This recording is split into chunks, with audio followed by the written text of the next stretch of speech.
Dans l'épisode d'aujourd'hui, nous allons continuer à parler du feng shui de la boussole. Quelle est son utilité? Est-elle obligatoire pour avoir un bon feng shui? Et si oui, quel type de boussole utiliser? Une simple boussole suffit-elle?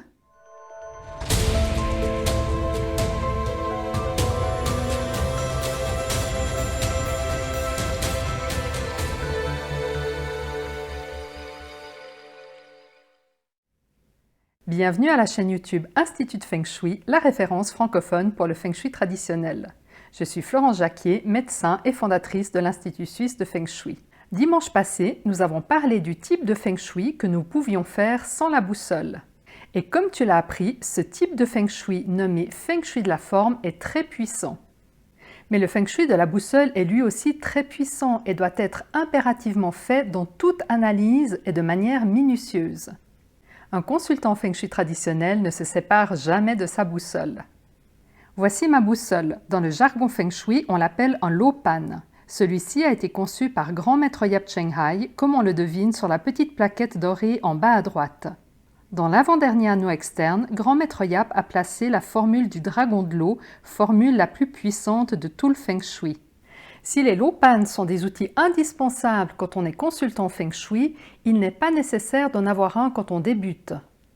Une petite boussole fiable fait très bien l'affaire. Je te donne d'ailleurs le lien sous cette vidéo d'une très bonne boussole à 30 € avec laquelle bon nombre de mes étudiants ont passé la certification.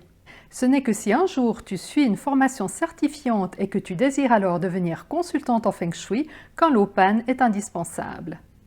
Maintenant, on va voir dans quel cas l'utilisation de la boussole est nécessaire à l'aide de quelques exemples pratiques. Prenons l'exemple de Christine. Voici le plan de sa petite maison. La boussole va nous permettre de lui recommander un bon emplacement et une bonne direction pour son lit, son bureau et son canapé. Mais pourquoi est-ce que c'est si important d'avoir un emplacement et une direction particulière pour ton lit, ton bureau et ton canapé? Pourquoi est-ce que tu ne pourrais pas simplement les placer dans des endroits et des directions qui te plaisent? Parce que tout autour de toi se trouvent des énergies invisibles mais puissantes. Tu vas capter ces énergies jour après jour, heure après heure. Et ces énergies diffèrent en fonction du lieu. Il y a des énergies différentes dans ton séjour, ta chambre, ton bureau, ta cuisine ou à ta porte d'entrée. Le Qi se trouve à une fréquence vibratoire non visible à l'œil humain, comme le sont les ondes radio ou les rayons ultraviolets par exemple. Voici les effets de quelques énergies favorables quand elles sont activées. Elles apportent l'amour, l'argent, la santé, le bien-être, la sérénité, le fait d'avoir des idées claires quand il s'agit de prendre des décisions. Et voici quelques effets lorsque des énergies néfastes sont activées. Problèmes d'argent, conflits, maladies, accidents, divorce, faillite. L'objectif est donc de choisir un bon emplacement pour le lit, le canapé, la salle à manger, le bureau et tout endroit où tu passes du temps, mais aussi de diriger ces meubles vers une direction qui apporte ce dont tu as le plus besoin. Si tu as besoin par exemple d'une meilleure santé, de diriger le lit vers la direction qui apporte l'énergie de la santé. Si tu as besoin de plus d'argent, de diriger ton canapé ou ton lit ou même les deux, ce qui sera encore plus puissant, vers l'énergie qui apporte l'argent. Si on reprend l'exemple de Christine, on va analyser l'énergie qui se trouve actuellement dans sa chambre et plus précisément celle où se trouve son lit. On va aussi analyser l'énergie correspondant à la direction de son lit. En Feng Shui, la direction du lit est celle qui se trouve à l'arrière de notre tête quand on dort, donc la direction de la flèche bleue pour le lit de Christine. Pourquoi l'arrière?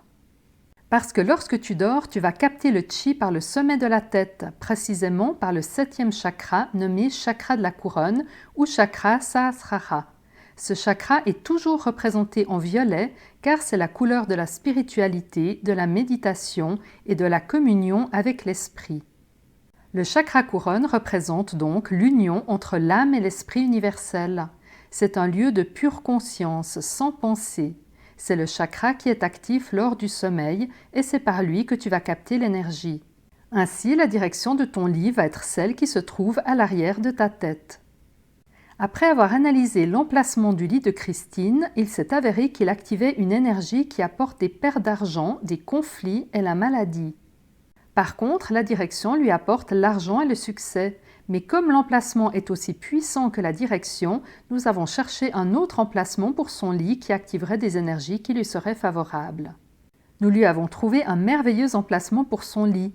Nous avons gardé la même direction, mais lui avons recommandé de changer de chambre et de dormir là où se trouvait son bureau, puisqu'au lieu d'activer les pertes d'argent, les conflits et la maladie, cette pièce active pour elle l'amour et les belles relations. Nous nous sommes assurés ensuite de lui trouver aussi les meilleurs emplacements et directions pour son bureau et son canapé.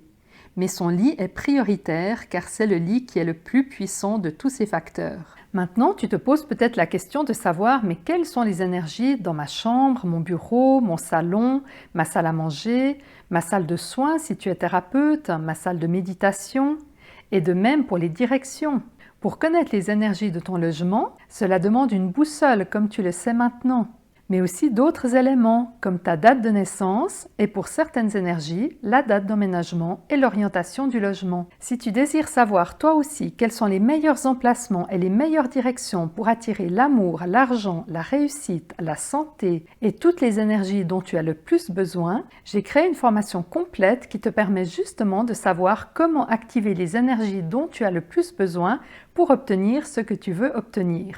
Dans cette formation, tu apprendras pas à pas, grâce à des exemples concrets, des plans, des dessins, des tableaux, la méthode complète de A à Z pour activer chez toi les énergies dont tu as besoin.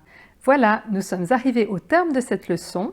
J'espère que tu as aimé cette vidéo et n'oublie pas, si tu désires aller plus loin, de te procurer une petite boussole et notamment celle dont le lien est donné dans la description.